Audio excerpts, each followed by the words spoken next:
আপনাদের এইখানে মানুষ মানুষকে কিডন্যাপ করে আমরা শুনেছি, অনেক জায়গায় চারিদিকে হয়।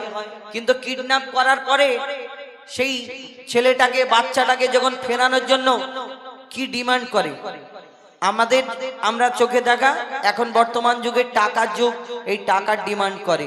কিন্তু এই যে টাকার ডিমান্ড করে, তো আমার দয়ার নবীর জামানায় মা হালিমার ঘর থেকে একটা ছাগলকে কিডন্যাপ করা হয়েছিল। একটা ছাগলকে মা হালিমার ঘরেতে কিডন্যাপ করা হয়েছিল। কারা করেছিল? বাঘেরা কিডন্যাপ করেছিল। তো সেই বাঘেরা যখন ছাগলকে ধরে নিয়ে গেল, একটা বাঘ যদি ছাগলকে তুলে নিয়ে যায়, সেই ছাগলকে চুমো খাবে না, খেয়ে ফেলবে। কিন্তু কি ঘটনা হয়েছিল মন দিয়ে শুনতে হবে। আমার দয়ার নবী যখন মা হালিমার ঘরে প্রথম গেলেন, সেই সময় মা হালিমার ঘরে কি হচ্ছে দেখুন, কবি ছন্দের মাধ্যমে লিখছে দেখুন। আরশে আলার ফুল মুহাম্মদ রাসূল,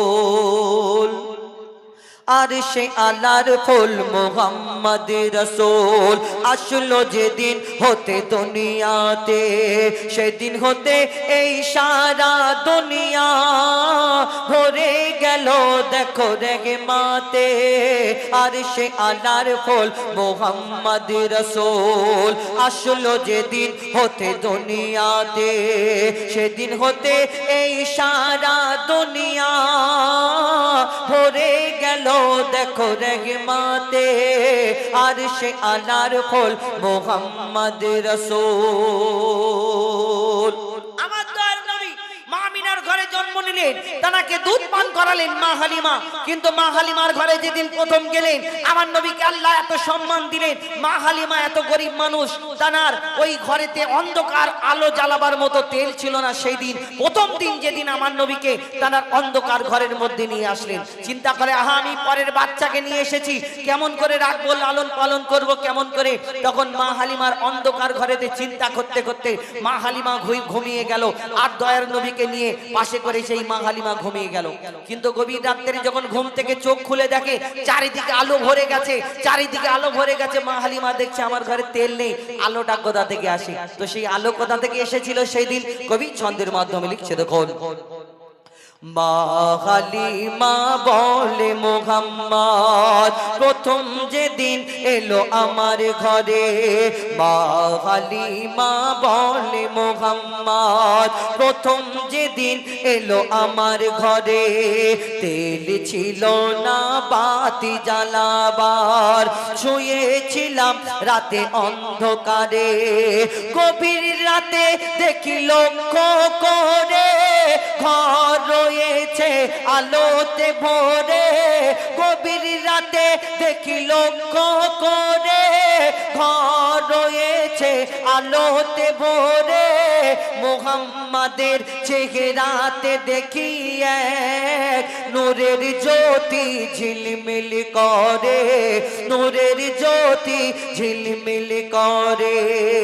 তখন মা হালিমা কি বলে?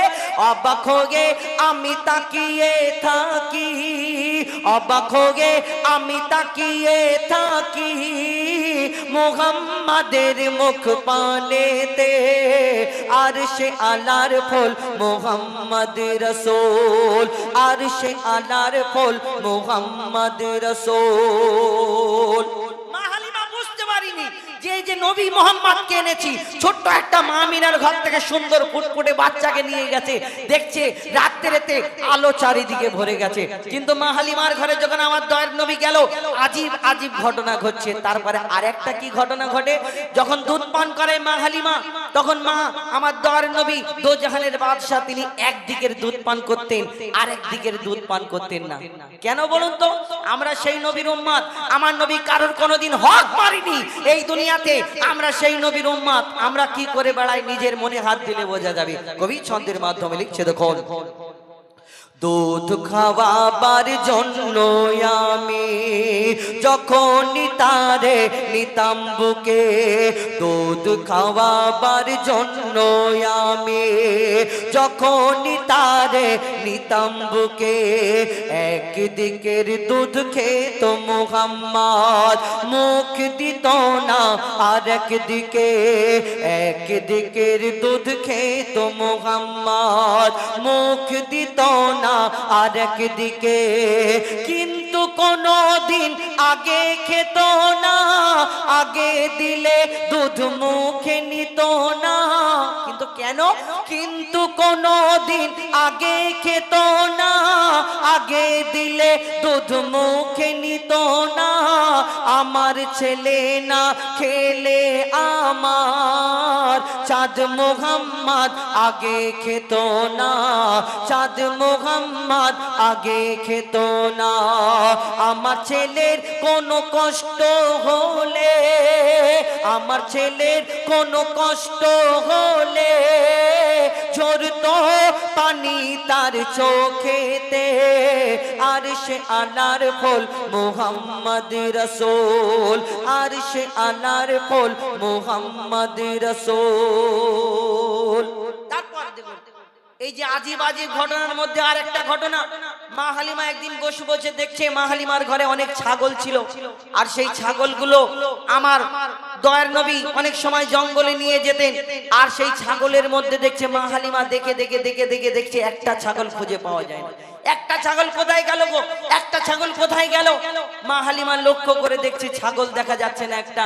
তখন আমার ছোট্ট শিশু মোহাম্মদ সাল্লাল্লাহু আলাইহি সাল্লাম ছোট্টবেলায় নবী যখন আমার মা হালিমার কাছে এসে বলছে, মা গো আমি তোমার ছাগলকে কে নিয়ে গেছে, কোথায় নিয়ে গেছে আমি সব জানি, আমি তোমার ছাগলকে আমি ফিরিয়ে আনতে যাচ্ছি, তুমি যদি অনুমতি দাও। কোথায় যাচ্ছে?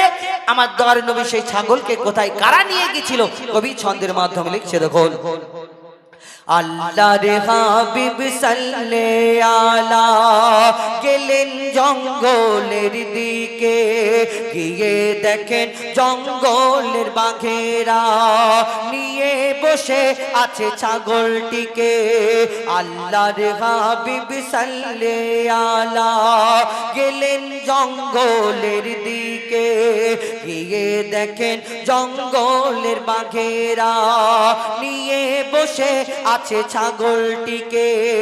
খোদার হাবিব বাঘেদের বলে, ছাগলটা কেন এনেছো তুলে? খোদার হাবিব বাঘেদের বলে, ছাগলটা কেন এনেছো তুলে? বুঝতে পারিনি তোমরা এমন কাজটা করেছো কোন আকেলে, কাজটা করেছো কোন আকেলে। তখন বাঘেরা কি বলে? বাঘেরা বলে ইয়া হাবিবাল্লাহ, বাঘেরা বলে ইয়া হাবিবাল্লাহ, আনিনি ছাগলটিকে মারিতে, আর সে আনার ফল মুহাম্মদ রাসূল। আমার নবী দেখে ছাগলকে ওই বাঘেরা নিয়ে বসে আছে। আমার নবীজি জিজ্ঞেস করে, বলো তোমরা যদি ছাগলকে মারার জন্য আনোনি তাহলে তোমাদের উদ্দেশ্য কি, জঙ্গলে কেন এনেছো বলো, কি উত্তর তোমাদের? আমার দয়ার নবী যখন প্রশ্ন করে আল্লাহ বাঘেদের জবান খুলে দেয়। বাঘেরা বলে ইয়া রাসূলুল্লাহ ইয়া হাবিবাল্লাহ, আপনি প্রত্যেক দিন তো জঙ্গলের মধ্যে আসেন, প্রত্যেক দিন এই ছাগলদের নিয়ে আপনি আসেন ছাগল চড়ানোর জন্য। আর শুধু আমরা বাঘ নয়, যত জঙ্গলের পশু পাখিরা, এই জঙ্গলের মধ্যে যারা যারা যত পশু পাখি আছে ইয়া রাসূলুল্লাহ আপনার চেহারা মোবারক দিদার করে প্রত্যেকদিন লুকিয়ে লুকিয়ে দেখে আপনাকে। কিন্তু কি হলো, একদিন হয়ে গেল, দুদিন হয়ে গেল, 3 দিন হয়ে গেল ইয়া রাসূলুল্লাহ আপনি আসছেন না।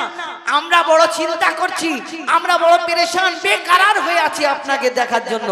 তারপর কি হয় কবি ছন্দের মাধ্যমে শেষ কথায় লিখছে দেখুন। রোজ আসেন ছাগল চরাতে, বাঘেরা বলছে রোজ আসেন ছাগল চরাতে, দূর থেকে নূর দেখি সবাই, কালকে আপনি আসেননি আমরা মনে মনে ভেবেছি এটাই। ছাগলটিকে যদি তুলে আনি নিশ্চয় ছুটে আসবেনি আপনি, ছাগলটিকে যদি তুলে আনি নিশ্চয় ছোটে আসবেন আপনি ইয়া রাসূলুল্লাহ ইয়া হাবিবাল্লাহ চুমিব আপনার চরণ দুখানে চুমিব আপনার চরণ দুখানে দরুদ পড়ে ওই বনের বাঘেরা দরুদ পড়ে ওই বনের বাঘেরা দেয় চুমা নবীজির পায়েতে আর সে আলার ফুল মুহাম্মদ রাসূল আসলো যেদিন হতে দুনিয়াতে সেদিন হতে এই সারা দুনিয়া ভরে গেল দেখো রহমতে আর সে আলার ফুল মুহাম্মদ রাসূল আর সে আলার ফুল মুহাম্মদ রাসূল আর সে আলার ফুল মুহাম্মদ রাসূল